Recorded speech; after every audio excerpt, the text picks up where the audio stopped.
Hello friends, welcome to YouTube channel Shri Prashanti education. मैं आपके लिए लेकर आई हूँ हिस्ट्री की कंप्लीट सीरीज, जिसमें हमारा आज का टॉपिक है 1857 का विद्रोह। आज हम 1857 के विद्रोह के बारे में डिस्कस करेंगे। देखिए, पिछली वीडियो में जो हमने टॉपिक डिस्कस किया था वो क्या था? गवर्नर जनरल वायसराय, है ना, इनको हमने डिस्कस किया था।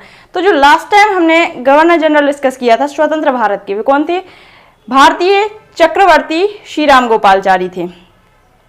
ये आखिरी गवर्नर जनरल थे, है ना। इसके बाद गवर्नर जनरल के पद को समाप्त कर दिया गया था। तो ये पिछली वीडियो जिसने भी नहीं देखी उसकी लिंक डिस्क्रिप्शन में है, आप डिस्क्रिप्शन पर जाकर लिंक पर क्लिक करके वीडियो को देख सकते हैं। और हाँ, वीडियो को शेयर और चैनल को सब्सक्राइब करना ना भूलें। तो चलिए कंटिन्यू करते हैं। देखिए, 1857 का विद्रोह, पहले तो हम जानते हैं कि ये विद्रोह जो हुआ था, इसको हम 1857 की क्रांति भी कहते हैं। ये जो हुआ था विद्रोह, ये कई कारणों से हुआ था। तो ये जो 1857 का भारतीय विद्रोह था, ये भारत में ब्रिटिश ईस्ट इंडिया कंपनी के शासन के खिलाफ, किसके? ब्रिटिश ईस्ट इंडिया कंपनी के शासन के खिलाफ एक व्यापक विद्रोह था, है ना। लेकिन ये विद्रोह असफल रहा था। ये विद्रोह असफल रहा था, जिसने ब्रिटिश राज की ओर से एक संप्रभु शक्ति के रूप में कार्य किया था। इस विद्रोह ने ब्रिटिश राज की ओर से एक संप्रभु शक्ति के रूप में कार्य किया था। देखिए, यह ब्रिटिश ईस्ट इंडिया कंपनी के खिलाफ संगठित प्रतिरोध की पहली अभिव्यक्ति थी।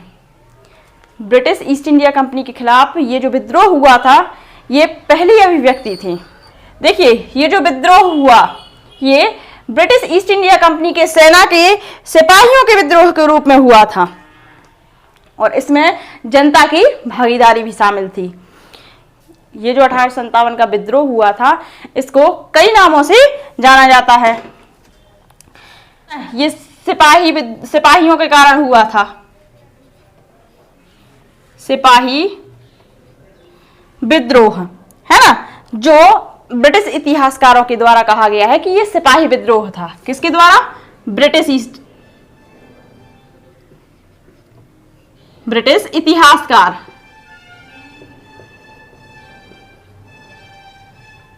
इनके द्वारा कहा गया कि यह सिपाही विद्रोह था, और भारतीय इतिहासकारों द्वारा कहा गया कि यह भारतीय विद्रोह एक महान विद्रोह था। ये, है ना, भारतीय विद्रोह था।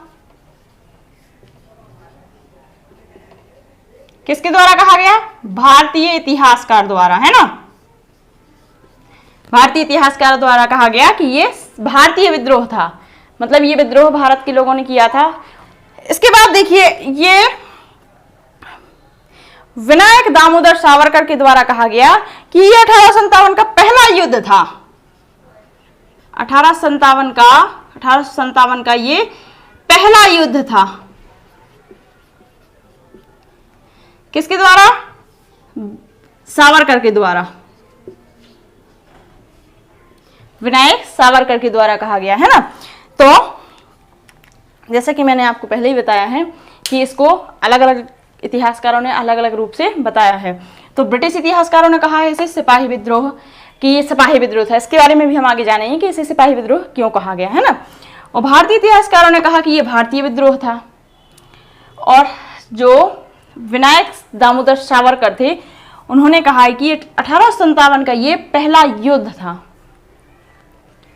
भारतीयों के द्वारा ये 1857 का पहला युद्ध था, पहली क्रांति थी जो भारतीयों के द्वारा की गई थी, है ना। ऐसा किसने कहा था? विनायक दामोदर सावरकर के द्वारा कहा गया। अब देखिए, इस विद्रोह के कारण जानते हैं हम। कुछ कहते हैं कि राजनीतिक कारण हुआ था ये विद्रोह, है ना। कुछ कहते हैं कि ये आर्थिक कारण क्यों हुआ था, धार्मिक कारण है इसका, जो ये विद्रोह हुआ था इसका धार्मिक कारण है। कोई कहता है आर्थिक कारण है ना। और कोई कहता है कि ये सैन्य कारण था इस विद्रोह का। ये विद्रोह जो हुआ था इसका कारण सैन्य था, है ना, मतलब सिपाहियों द्वारा। तो ये आपने देख ही लिया कि किसने कहा था? ब्रिटिश इतिहासकारों ने कहा था। तो चलिए इनके कारण भी हम जानते हैं। सबसे पहले हम इस विद्रोह का राजनीतिक कारण देखेंगे।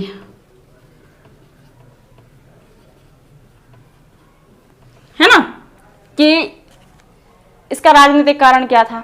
इसके बाद कि इसका राजनीतिक कारण क्या था, है ना। इसके बाद हम इसके आर्थिक कारण को डिस्कस करेंगे, है ना।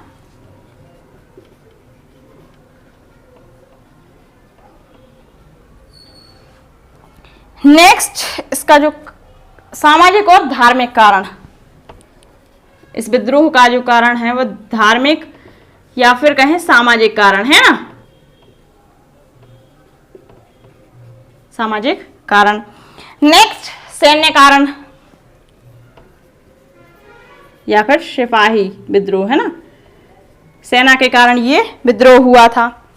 और इसके तत्कालिक कारण को भी हम डिस्कस करेंगे।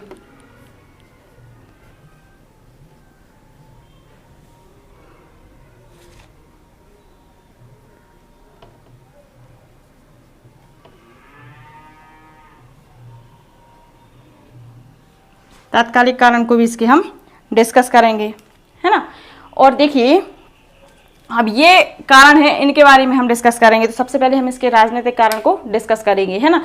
उसके बाद हम देखेंगे कि ये जो विद्रोह हुआ था, ये विद्रोह असफल विद्रोह क्यों रहा, इसके असफलता के कारण क्या हैं, है ना। ये जो विद्रोह हुआ था इसके असफल होने के क्या कारण थे, तो उसको भी हम डिस्कस करेंगे, उन कारणों को भी हम डिस्कस करेंगे। और जो इस विद्रोह, ये जो 1857 की क्रांति हुई थी, ये विद्रोह हुआ था, इसका परिणाम क्या हुआ था, इसको भी हम डिस्कस करेंगे, है ना। तो सबसे पहले हम इसका राजनीतिक कारण देखेंगे कि इस विद्रोह का राजनीतिक कारण क्या था।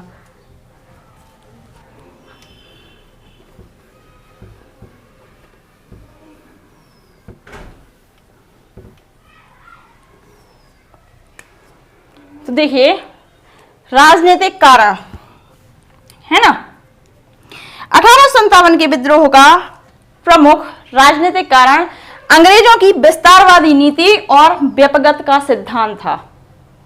क्या था? विस्तारवादी नीति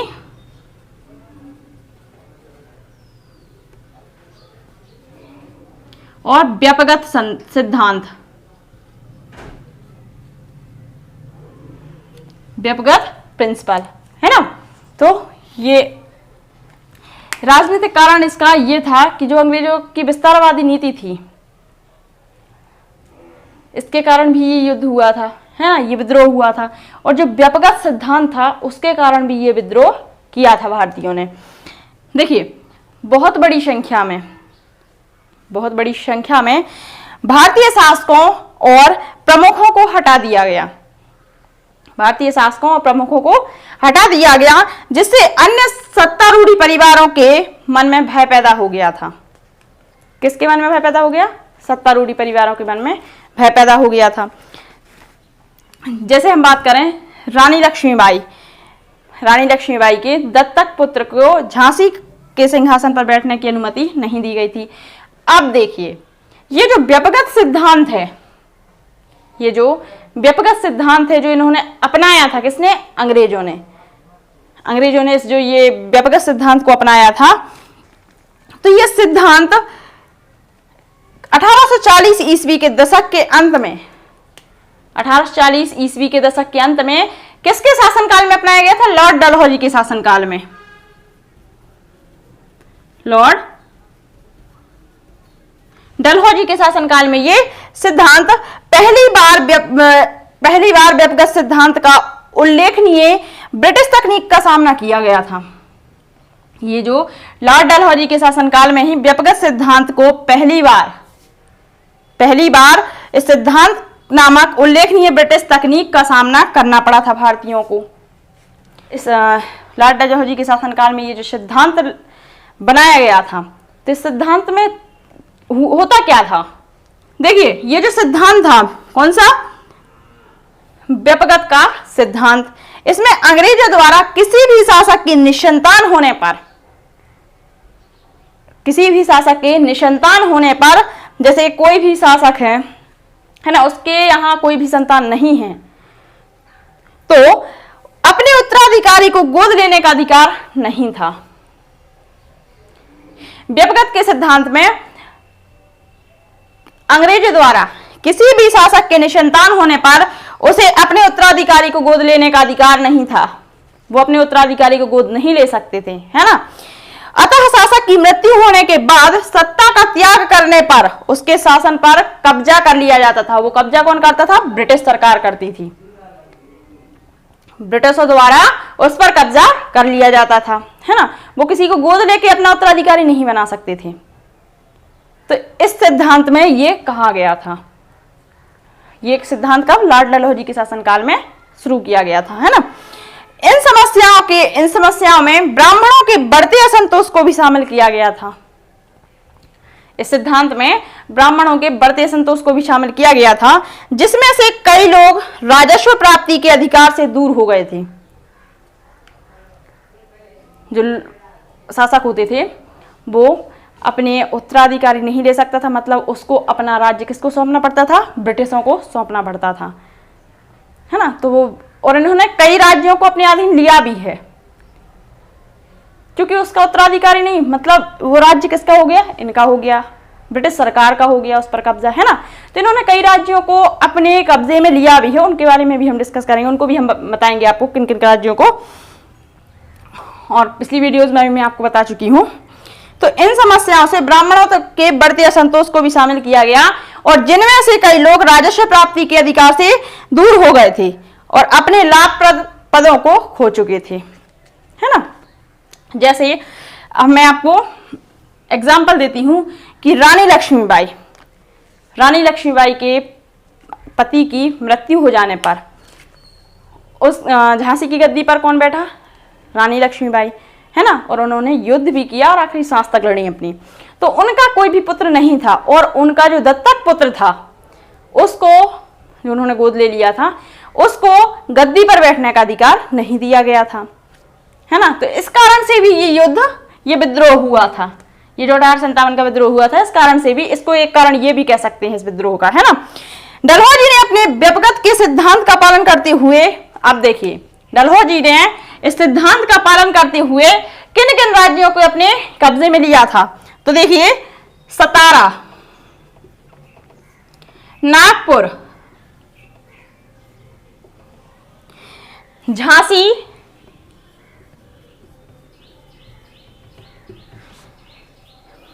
जैसी कई रियासतों को अपने अधिकार में ले लिया था, क्योंकि इनका कोई भी वारिस नहीं था, है ना। जैतपुर, संभलपुर, उदयपुर,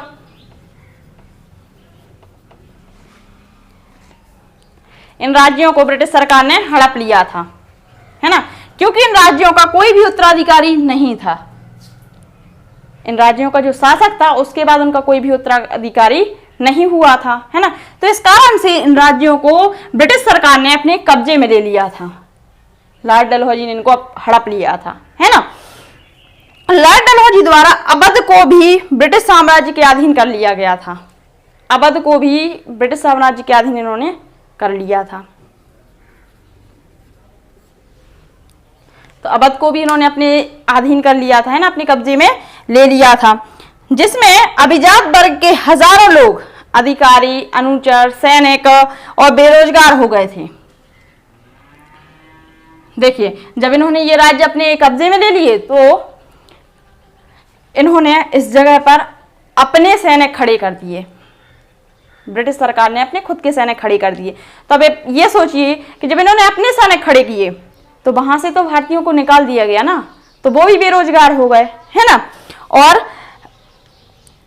जो अभिजात वर्ग के लोग थे वो भी बेरोजगार हो गए थे, अधिकारी थे वो भी बेरोजगार हुए थे, क्योंकि जब इन्होंने अपने कब्जे में ले लिया तो ये तो फिर अपने अधिकारी और अपने ही कर्मचारी रखेंगे ना, भारतीयों को तो रखते नहीं वो।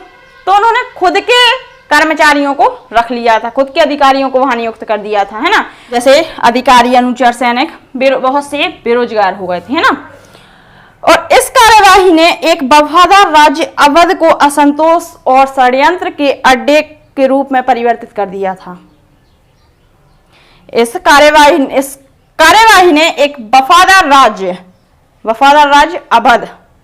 अवध को भी असंतोष और षड्यंत्र के अड्डे के रूप में परिवर्तित कर दिया था। तो ये इतने राज्यों पर उन्होंने कब्जा कर लिया था। तो ये एक राजनीतिक कारण ये था इनका, ये जो विद्रोह हुआ था इसका राजनीतिक कारण ये था, है ना, इस कारण से ये विद्रोह हुआ था। तो देखिए जो 1857 का विद्रोह हुआ था इसके कई कारण बताए गए, जैसे ब्रिटिश इतिहासकारों ने सिपाही विद्रोह कहा इसे, भारतीयों ने इसे, भारतीय इतिहासकारों ने भारतीय विद्रोह कहा, और सावरकर के द्वारा 1857 का पहला युद्ध कहा गया, है ना। और इसके कारण राजनीतिक कारण, आर्थिक कारण, सामाजिक कारण, धार्मिक कारण, सैन्य कारण, तत्कालीन कारण, है ना। तो ये कारण थे इस विद्रोह के, उनको हम आगे डिस्कस करेंगे वीडियोज में। तो देखिए ये जो राजनीतिक कारण था ये अंग्रेजों की विस्तारवादी नीति और व्यक्तिगत सिद्धांत के कारण हुआ था। ये जो राजनीतिक कारण माना जाता है ये 1857 के विद्रोह का राजनीतिक कारण अंग्रेजों की विस्तारवादी नीति और व्यक्तिगत सिद्धांत के कारण, व्यक्तिगत सिद्धांत था, है ना। अब ये जो राजनीतिक कारण हुआ था विस्तारवादी नीति और व्यक्तिगत सिद्धांत, तो व्यक्तिगत सिद्धांत क्या था कि जिस किसी राज्य का कोई उत्तराधिकारी नहीं होगा उसको ब्रिटिश सरकार अपने कब्जे में कर लेगी, है ना। और ये सिद्धांत कब बनाया गया, लॉर्ड डलहौजी के शासनकाल में लागू किया गया, है ना। लॉर्ड डलहौजी के शासन में ये सिद्धांत बनाया गया था।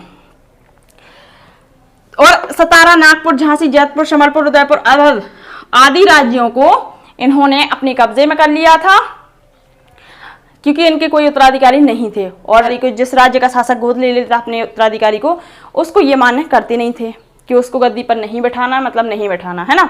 तो ये इतने राज्यों को, इन आदि राज्यों को ब्रिटिश सरकार ने अपने कब्जे में कर लिया था, है ना। तो आज की वीडियो में बस इतना ही। आगे की वीडियोज में हम राजनीतिक कारण तो हम आज ही डिस्कस कर चुके हैं, धार्मिक, आर्थिक, सामाजिक इन कारणों को डिस्कस करेंगे। Thank you. अगर आपको वीडियो पसंद आई हो तो वीडियो को लाइक करें, चैनल को सब्सक्राइब करें, बेल आइकन को प्रेस करना ना भूलें ताकि आने वाला नोटिफिकेशन आपको मिलता रहे। वीडियो को अधिक से अधिक शेयर करें।